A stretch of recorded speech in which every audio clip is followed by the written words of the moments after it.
I was both physically and mentally exhausted after seeing my son suddenly fall ill. My husband coldly said, "All you have to do is do housework and nurture. I only settled for my marriage partner with you, who can tolerate cheating." He lashed out at me, without showing any concern for our little son. Leaving me stunned with shock, he took a sip from his second can of beer. "My name is Alice, and I am 33 years old.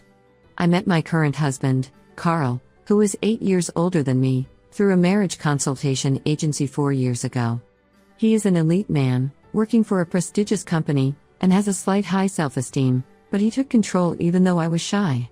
I was attracted to his manhood and quickly fell in love with him. He praised me for being modest like a Japanese woman, and I tried my best to meet his expectations, even after we started almost living together at my house.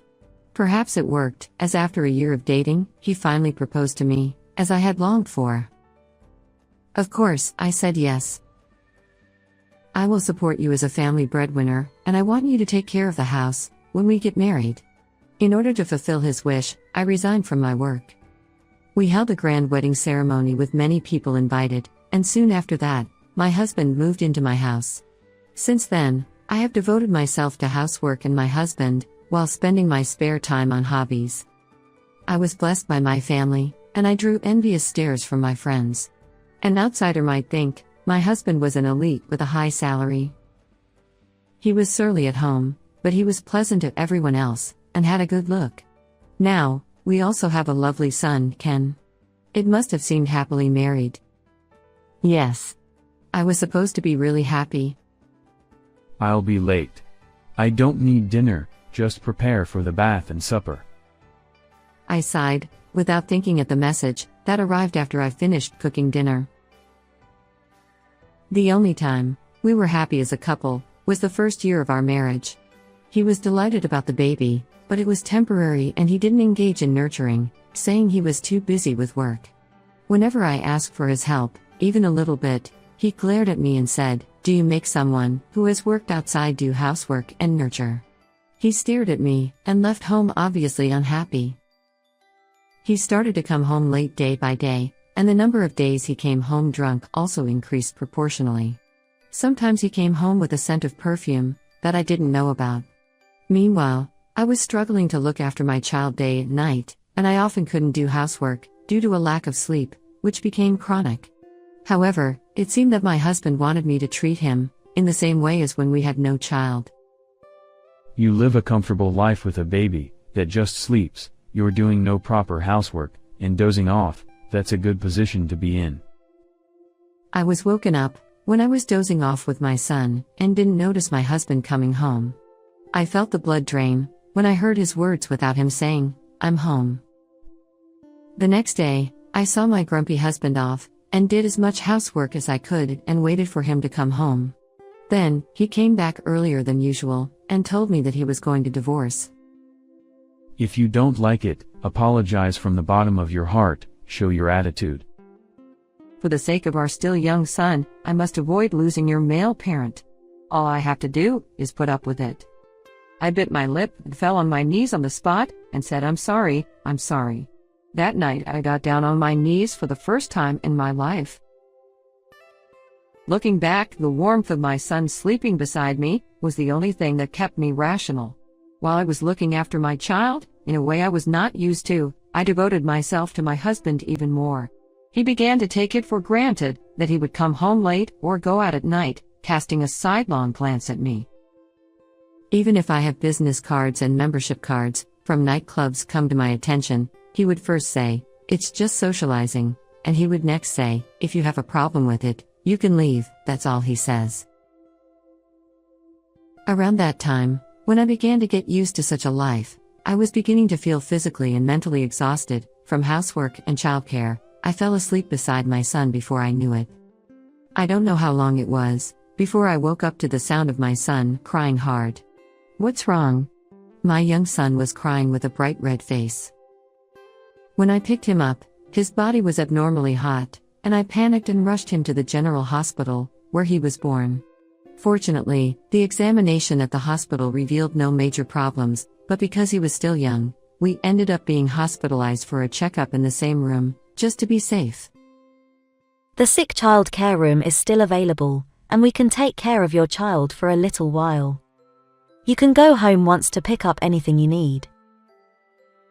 As the nurse said that, I decided to go home on my own. I look at my phone and hesitate. Although I was told not to contact him during work hours, this time it was about our son.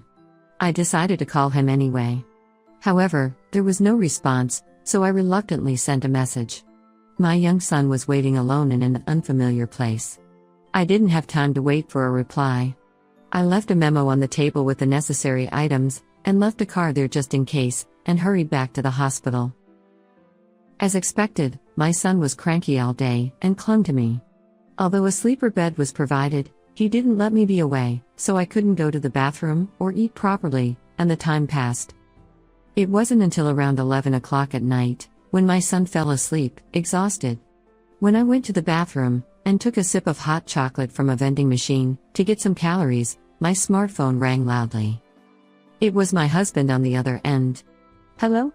How was work? Hey, whereabouts are you? This was the first thing he said, and it made my heart flutter. At the hospital. Didn't I leave a note? We're staying in the same room for Ken's examination. More importantly, what about my dinner? More importantly?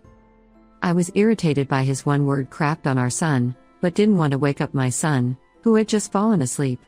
I answered calmly. I wrote it in the message. I didn't have time to make dinner. There is some meal prep in the fridge, and some bread for breakfast too. You also have a car, so you can eat out? Please just make your own tonight. Don't you know the saying, men should keep out of the kitchen? Who do you think you are to let your husband, who is tired from work, stand in the kitchen? There's nothing for you to do in the hospital, come home for me now. I heard the sound of him opening a can of beer in the distance. While saying something great, he could go into the kitchen and open the fridge for a drink. He told me to come home, without a word of concern for his son, and he didn't seem to come to pick us up. I felt myself starting to get angry with my husband, who started drinking comfortably at home. There's no bus, so don't be reckless. Besides, there is no way I can go home alone without my baby, who is not even 1 year old yet. He is being hospitalized, even for a checkup. Aren't you worried? When I raised my voice unintentionally, he clicked his tongue. Oh? Are you talking back to me because you can't see my face? If you're going to act like that, we'll get divorced. You're just a housewife, with no great qualifications or education, who is plain and mediocre as a woman. How are you going to live in this recession? I mean, it's your job to raise kids, and do the housework, right? That's what happens, when you neglect taking care of it. It's that again. The word divorce has been used frequently as a last resort, since that day. If anything goes wrong, the second word is divorce. Divorce, what do you think of us? The words overflowed without thinking. Balancing childcare and housework was never easy, though. Still, I have tried to do my best, as a wife and mother, because I believe my husband loves our family. He comes home late, he goes to the nightclubs, he's there for his family. I could turn a blind eye to it, because I believe it is part of working.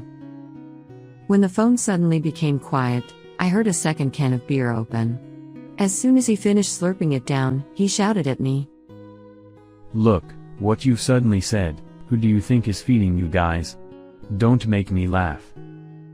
What? How dare you say arrogant things like that to your husband?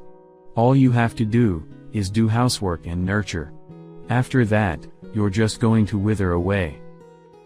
Wither away? Women just wither away after they turn 30, right? I'm not going to go along with a withering flower, and let myself wither too. It's natural for a man to choose a young woman.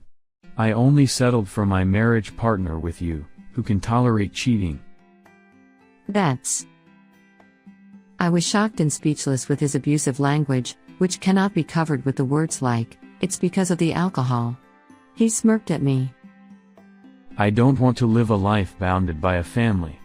I've had enough drinks to make me full, so I don't need dinner anymore. I'm going to bed now, and I'm going out tomorrow. Don't contact me anymore, got it?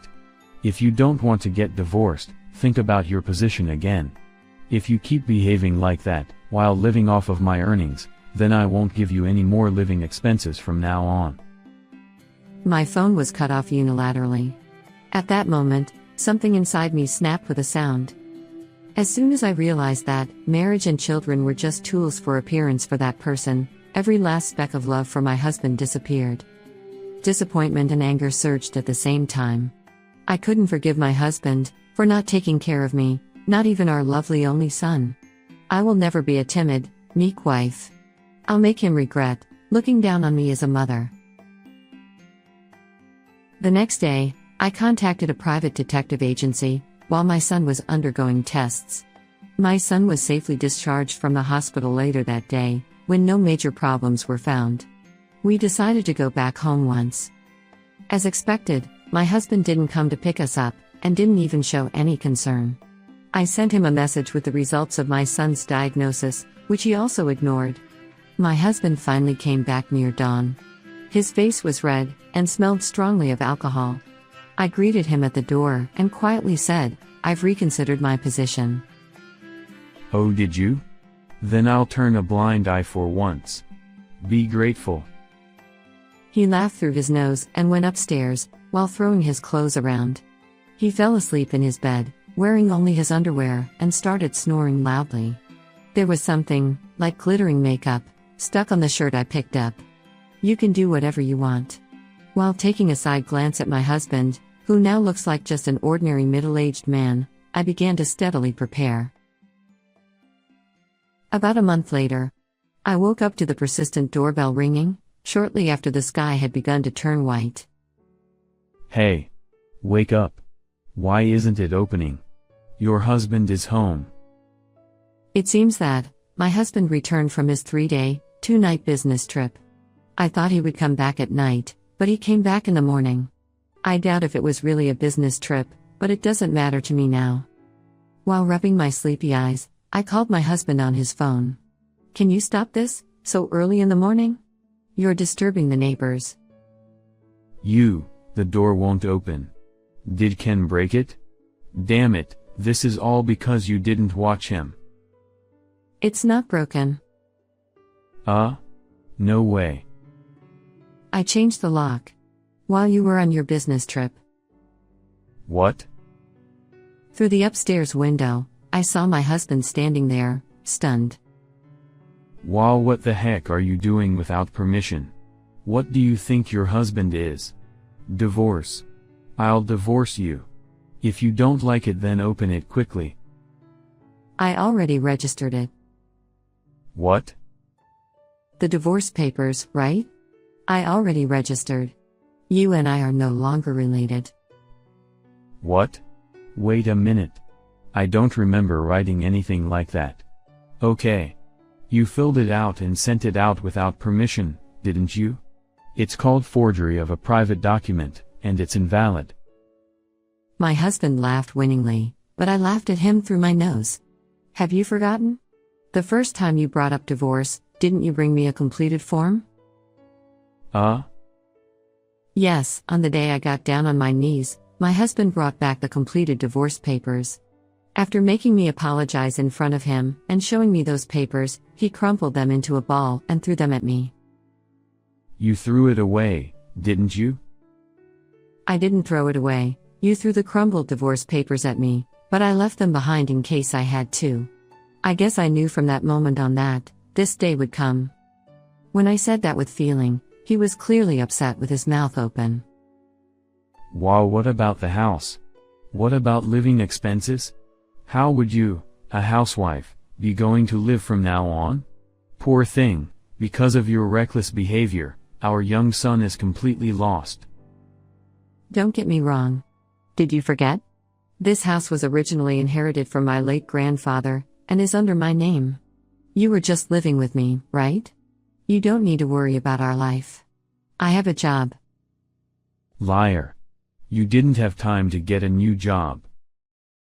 I was drawing pictures as a hobby. You told me not to go to bed before you do, so I kept drawing while waiting for you. Then, I uploaded them to the internet, and they caught the eye of someone from a publishing company.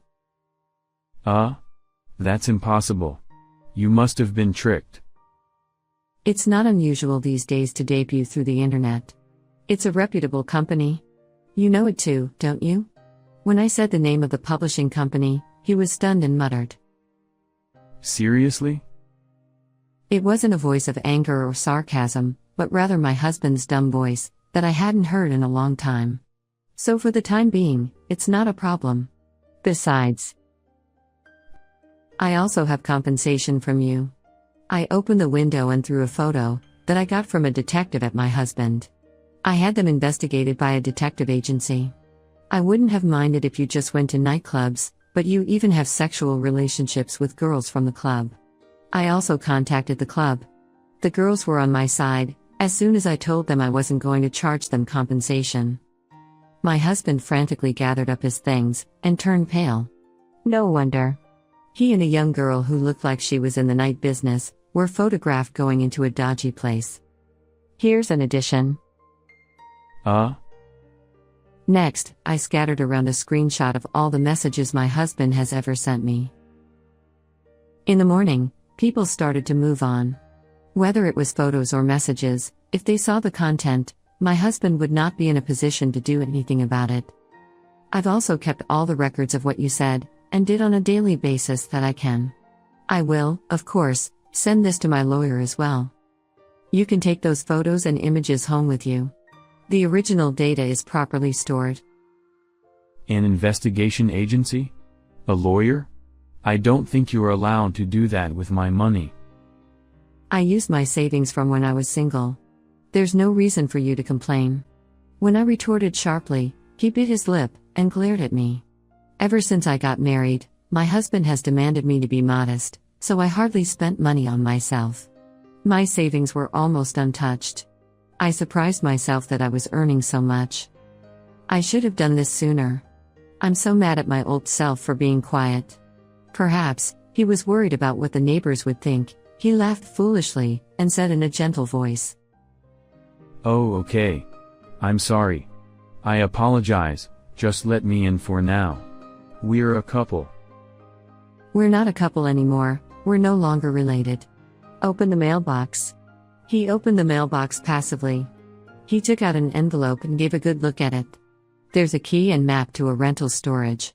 Everything we bought with your salary, since we got married, is in there. You can take the car as you bought it. Now, get out of my sight. Thanks to my husband, who never did any housework, I knew exactly where all his stuff was. He probably doesn't even know how many shirts he has. What? I can't live without you. When he sounds so sweet now, all I can feel is a chill. I can live without you. You don't care about our son or the withered flowers. Why don't you let a young girl devote herself to you? Hang on a minute. From now on, I'll talk through my lawyer. If you stay here any longer, I'll report you to the police. See you. I hung up the phone, and locked the window and closed the curtains. For a while, my husband rang the doorbell and banged on the door. He sent me some messages, asking if we could get back together, but I ignored them. When the neighbors started whispering, seeing my husband like that, he got into the car roughly and left as if he was running away.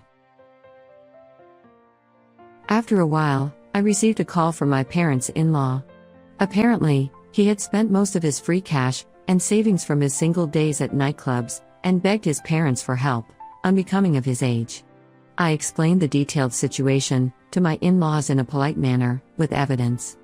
A few days later, they handed me a thick envelope saying, "I'm sorry for the trouble my foolish son has caused you." It was compensation with a little extra that I had claimed from my husband. My in-laws had to pay temporarily, on behalf of their son, who could not afford to pay it. According to what I heard at the time, he took advantage of his position to play with his company's money. He was banned after I lodged the information against the nightclub. It seems that the company found out about the sudden change in income and expenditure. Although he wasn't fired, he was shunned off to a rural area, with no real work to do. Now he is apparently living alone in a cheap apartment, but he didn't know anything about housework until now. I can imagine how terrible his life is, but I don't feel sorry for him. He deserves it. Meanwhile, I sold the house and went back to my parents' house, explaining the situation. I started working part-time at a supermarket, while working as an illustrator. I can't live a luxurious life, though I can eat what I want when I want. My parents care about us. Above all, my son has not had any serious illnesses since that day, and he is growing up healthy every day. Recently, he has been saying things like, "I want to help," which makes me very happy.